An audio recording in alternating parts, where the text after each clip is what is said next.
निरंतरं भासमाने कुटस्थे ज्ञप्तिरूपतः तद्भाषा भासमाने नृत्यते अनेकदा. हे कशाकरता चाललेलं आहे याच्यात पंचदशीचं नाटक दीपामधलं आहे नाही. परमात्मा ज्ञानस्वरूप कसं आहे त्याच्याकरता हे चाललं. परमात्मा आनंदपूर्वपूर्वम स्वयमेव जगत बत्वा पराविशद जीवरूपदा. मला सृष्टीच्या पूर्वी कोण होतं? परमात्मा कसा होता? द्वयानंद पूर्ण होता. काय होता? आणि पुढे मग एक जगत दिसते. याची वाट काय? तर मायेचा आश्रय करून जगत रूपाने कोण नटलेला आहे? परमात्मा. बरं तर जगत हे जडस्वरूप आहे. म्हणजे कार्य कसं होतं? मेळा पेट्रोलशिवाय आणि ड्रायव्हरशिवाय गाडी चालत असते का? मग कोण बसावं लागतं त्याच्यात? मग तसं आणखी चालण्याकरता कोण पाहिजे? जीव. जीवही कोण झाला? परमात्मा. जगतही कोण झाला? प्राविश्यात जीवरूपतः.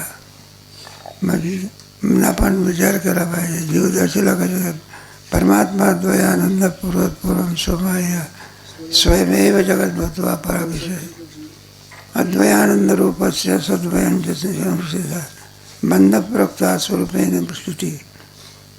मग जीव आहे, जीवपणा बंद आहे. बंद कशामुळे पडला? त्याच्याकरता विचारामुळे. म्हणून माणसाने विचार करायचा. कशाचा विचार करायचा? नाश्ता कशाचा व्हायचा? कोणता विचार घ्यावा? सदा विचार आहे तत्व.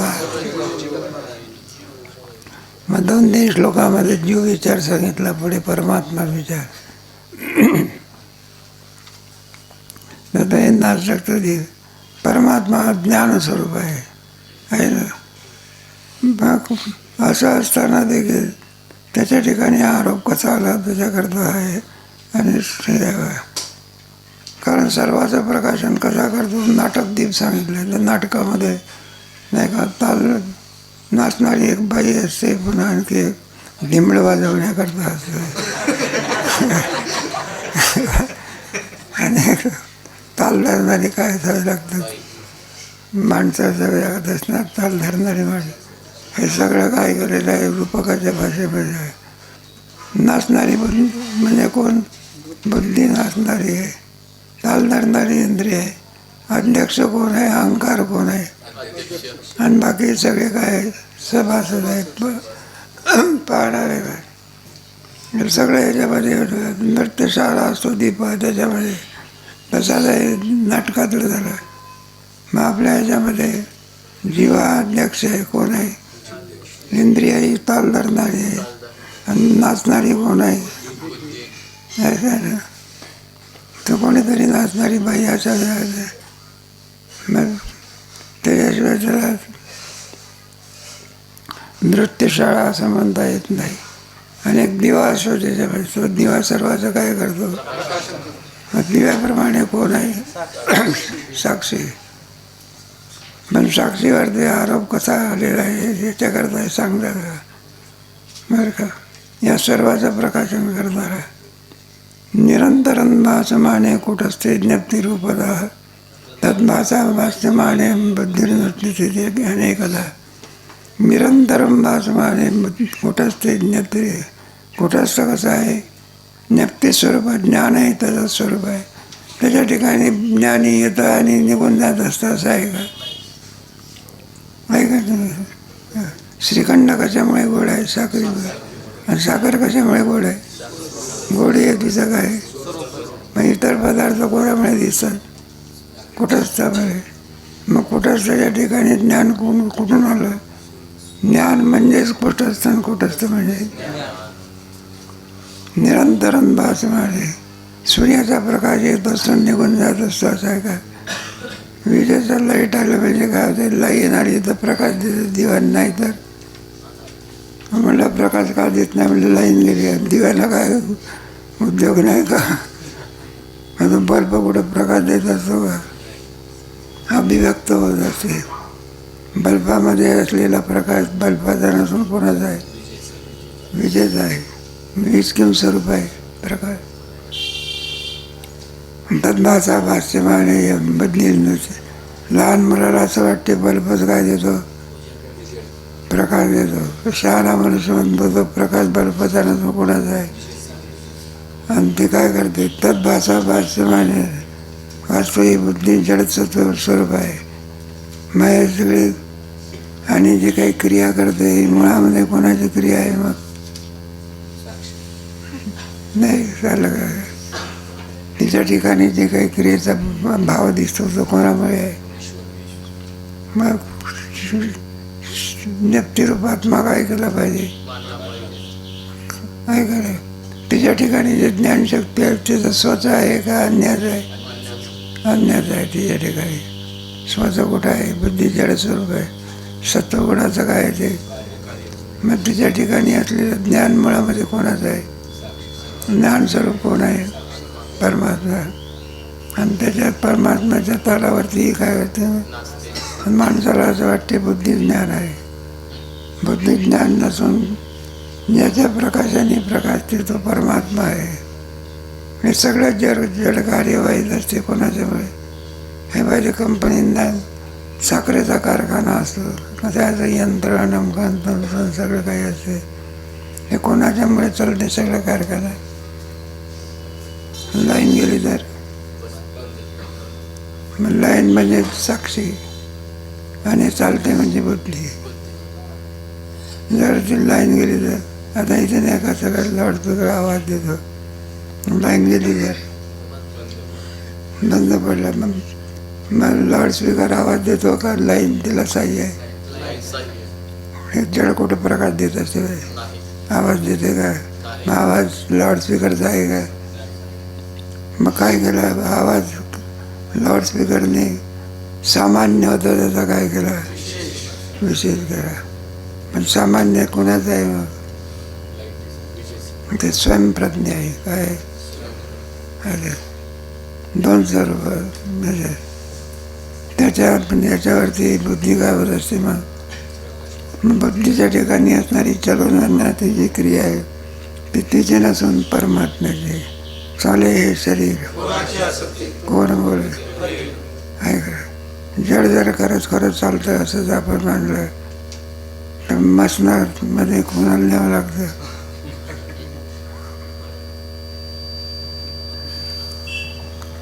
म्हणून त्या प्रकाशाने बुद्धी सर्व येण्या जाण्याचं काय करते? कार्य करते. तो किम स्वरूप आहे? निरंतरम भासमाने म्हणजे प्रकाश आहे. त्याचं काय आहे? स्वरूप आहे. गोडी आहे साखरेचं काय आहे? साखरेमध्ये कधी गोडी येते ना कधी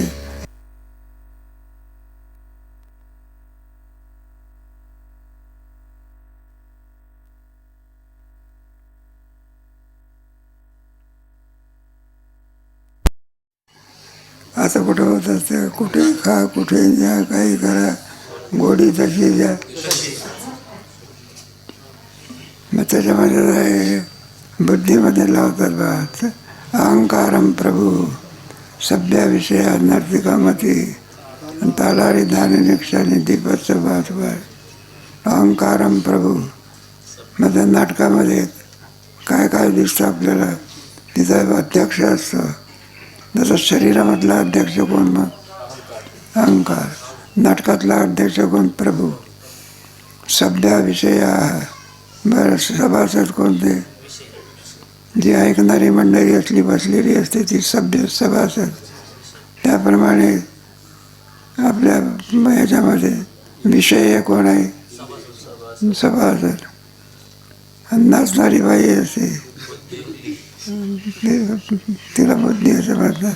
नाचणारी बाई असते ना ते पांडुरंग असं ते असं सांगण्यासारखं नाही. ते म्हणायची उरच भरत झाला आळंदीने काय करतो? उरूस भरत असतो. मग सगळे लोक तिला देणगी आपली देऊन गोळा करतात. मग ती नाचणारी काय असते? नाचणारी काय असते? म्हणजे नाचणारी बाई असली ना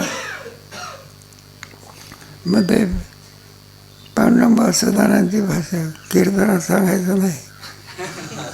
नाही तर आम्ही मला म्हणायचे बुवा, म्हटलं काय गुरुजी कसं काय? अहो म्हणल्या उरसामध्ये येणारी बाई ती अर्धा तास नाचते किती. मग म्हणायला लागले म्हणजे 30,000 रुपये घेऊन जाते किती.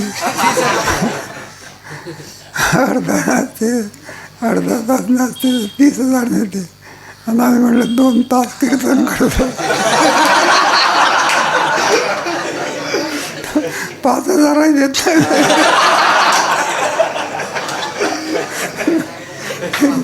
कीर्तनात सांगायचं जास्त भाव कोणाला भाव. कीर्तन करापेक्षा श्रेष्ठ कोण ठरले.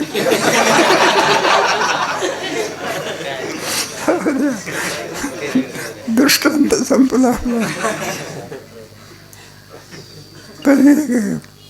मग ताल धरणारी कोण?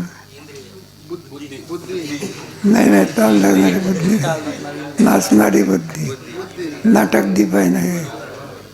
आणि ताल धरणारी कोण? इंद्रिय.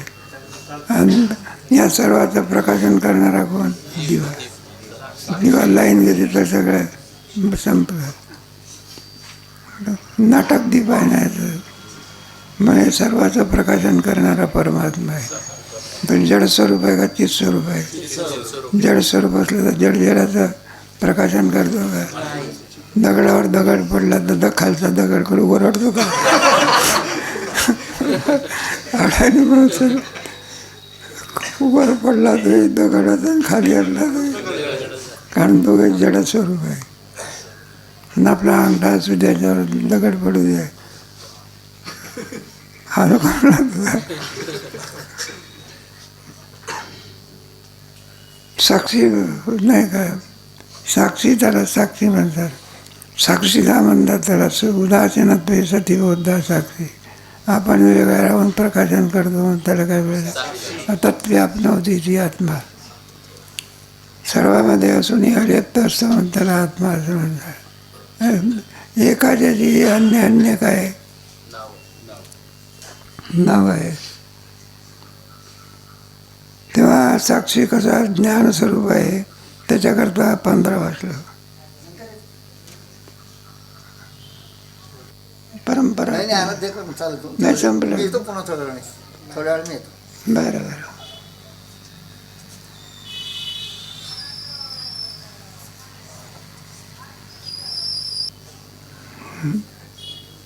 संस्थान तो दीपा सर्वतो प्रकाश येतोय.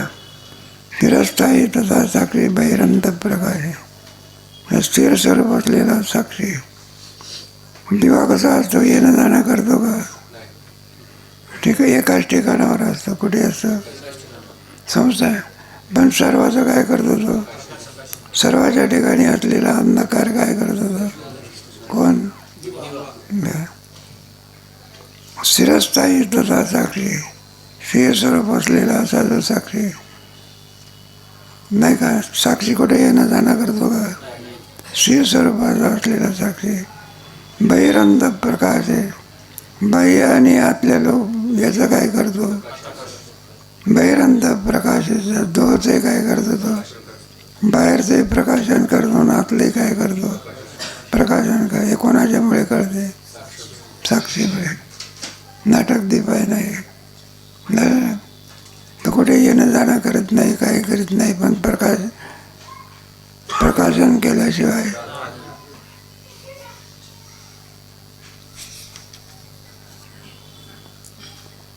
आता बहिरंत प्रकाश आहे असं म्हटलेलं आहे. कोणत्या श्लोकामध्ये? 15व्या श्लोकामध्ये आहे ना. बहिरंत प्रकाश. बाह्य म्हणजे काय आणि आत्मा म्हणजे आतलं म्हणजे काय याचा विचार आता इथं करत आहे. बाह्य म्हणजे कोण आहे, आत म्हणजे कोण आहे नाही का? आता आपण आतला भाग समजतो का? एखादा डॉक्टर असतो त्याच्याकडे एकच खोली असते. काय मध्यंतरी पडदा असतो काय असं मग पेशंटने आल्याबरोबर बाहेर बसायचं, कुठे बसायचं. मग त्याने घंटा वाजवली म्हणजे ज्याचं नाव घेईल त्याने काय जायचं, आतमध्ये जायचं. आता बाहेर आणि आत विभाग कोणी केले, पडदा आहे. नाही का, आत या म्हटलं तर पडदा असा केला की, आणि पडदा नसेल तर आतही नाही काय नाही. त्याप्रमाणे शरीराच्यामुळे बाहेर, शरीराच्यामुळे आत. नाही का, बाहेरचा फोटो कोण घेत असते, स्टुडिओ लोक. आणि आतला फोटो कोण घेते, डॉक्टर. डॉक्टरच्याकडे गेल्यानंतर कुठला फोटो असतो, आतला. आणि स्टुडिओवाले लोक बाहेरचा. दोन्हीचं प्रकाशन कोण करतो, साक्षी.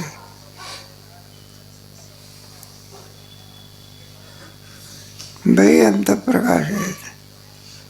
आता बाहेर म्हणजे कोण आणि आतमध्ये कोण, हे बाह्य आणि आत विभाग पडले कसे. बहिरंत विभाग होयम देहोपेक्षा न साक्षिणी विषयात बाह्य देहस्था देहस्य अंतरंगम कृती. बाह्य अंतर्विभाग होयम देहोपेक्षा न साक्षिणी. जसे त्या पडद्याने आत आणि बाहेर विभाग निर्माण केले, तसं शरीरामुळे बाह्य अंतर्विभाग देहापेक्षा न देहामुळे बाह्य भाग. काळे गोरापणा कोणाला असते, आणि बुद्धीला काय काळे गोरेपणा असतो का. बुद्धी कुठं आहे, आत आहे का बाहेर आहे, आत आहे. आणि शरीर कसं आहे, बाहेर आहे. देहाच्या अपेक्षेने, कोणाच्या अपेक्षेने. भाष्याचे बुद्धिस्त चांचल्यम साक्षिण्य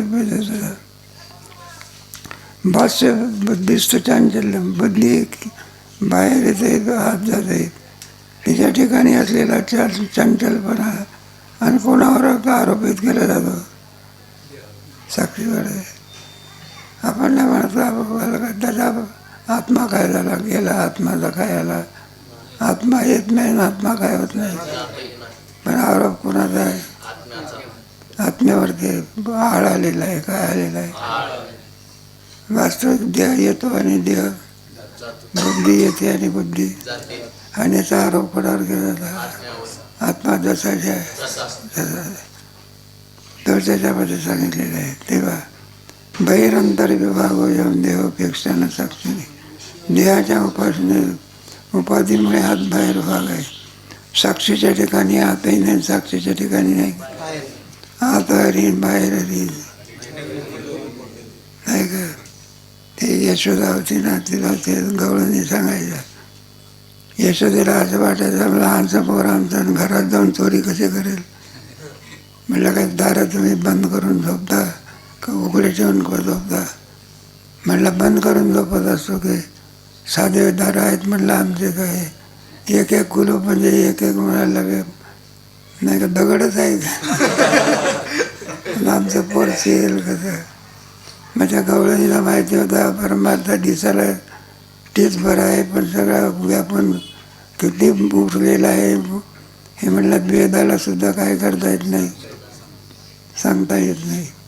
मग नाही बघायचो ते दिसायला तीच बरं आहे, तुझा हात धरून उभा आहे.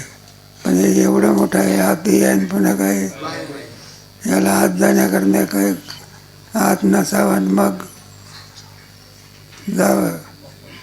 म्हटलं बाहेरही जसं आहे तसाच काय. मग आत बाहेर कोणामुळे प्रकार पडले, घरामुळे. घराच्या आत आणि घराच्या, आणि परमात्मा आतही आहे आणि पुन्हा काय आकाशामध्ये विभाग आहे काय, आत आणि बाहेर. दृष्टांत देण्याचं म्हणजे ते देहाच्या अपेक्षेने आत आणि बाहेर. विषय देह बाह्य असतात, बरं का.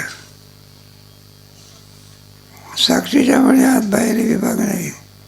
विषया बाह्य देह असतात, देहाचे अंतर अंकुरती.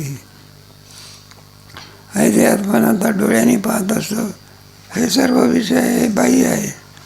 आणि देहाचे अंतर अंकृती, आणि जे डोळ्याला दिसत नाही पण आत, त्याला काय म्हणायचं, आतला विभाग. आपलं सोनोग्राफी केली म्हणजे दिसत असते. आपल्याला दिसतं काय? का दिसत नाही? डोळे बाहेर आहे. आपले डोळे आतला पाहू शकत नाही. बाय काय बाहेर आतमध्ये काय काय आपल्याला कळते का? डॉक्टरला कळते. मग डोळे आहे ना तुम्हाला, पण डोळे बाहेरचं पाहतात. काय पाहतात? आतलं दिसतं का डोळ्याला? म्हणजे विभाग कोणामुळे पडले?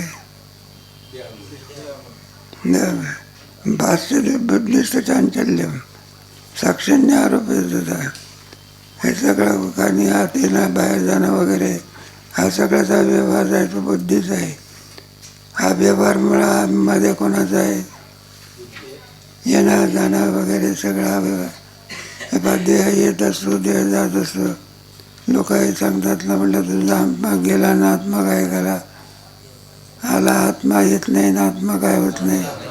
देह येतो आहे, जसा येतो तसा काय होतो. पण आरोप कोणावर केला जातो? तसा या सर्वाचा आरोप कोणावर केला जातो? साक्षीवरती. आणि सगळी क्रिया कोणाची आहे? बुद्धीची. आणि आरोप कोणावर आला? चोर सुटून जात असून बोलता चोरी कोणी केली असते? सापडला आहे त्याने चोरी केली, पण चोरीचा काय येतो? आणखी पुन्हा क्रमाक्रमाने काय केलेलं आहे? सांगितलेलं आहे. घराचा दृष्टांत देऊन दियाचं देऊन दृष्टांत दिला आहे. त्याचा विचार कधी करू?